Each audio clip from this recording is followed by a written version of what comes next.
What holiday table would be complete without some Cabernet Sauvignon? Cabernet Sauvignon definitely It needs to be there, right? It's the weight, it's the power, it's the elegance, the finesse. And there's a few regions we always think about, which would be, Napa, of course, Bordeaux. But one of my personal favorites would be Washington State, Columbia Valley in particular.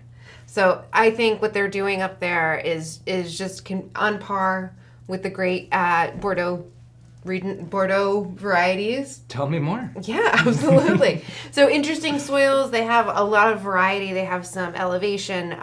They get a lot of sunshine. They get cooler winters. They have that nice diurnal shift that's great for these Bordeaux varieties. So this is a blend of Cabernet Sauvignon, Merlot, and Cabernet Franc, grown from some of the most prestige sites in Columbia Valley. I think first thing that comes to mind when anybody says Washington State, you're thinking Seattle, right? You're thinking about the coast, rainy, Nirvana. very lush, Nirvana, a lot of flannel and anger. So aside from smelling like teen spirit, you look at the other part of the state, and then you're broken down, right? This mountain range, the Cascades just cuts through, and it's stops every drop of rain. So everything stops right dry. there, and then you have this dry climate. That's desertic, right? So in some great. way. Yeah, great for viticulture because you get a lot of that diurnal shift. You get low rainfall. The vines really get to stress and grow, and I think really producing some world-class wine. So this winemaker used to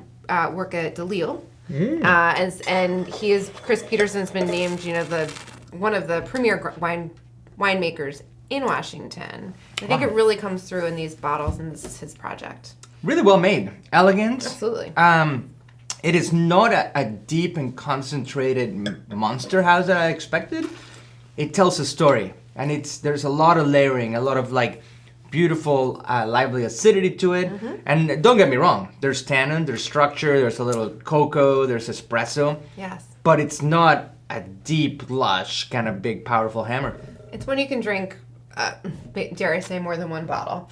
It really has a liveliness to it, but I love, love, love that long vanillin chocolate finish that you really crave with New World Cabernet. Food-wise, I was thinking going out of the obvious and doing some duck confit risotto, where you do this grandma's risotto with the arboreal rice, heavy on the cream and butter, and then you just kind of fold in a little bit of crispy confit duck. Absolutely. I went to butternut squash. Whoa. Yeah, something that has a little bit of sweetness, where you would add some maple syrup, where you'd add some vanilla kind of flavor to it. Hear me out. Have a butternut squash risotto. Oh my! With the duck. There we go. Bam. Meal. Love it. Let's make it a ready. holiday. Write it down. Cheers. Cheers.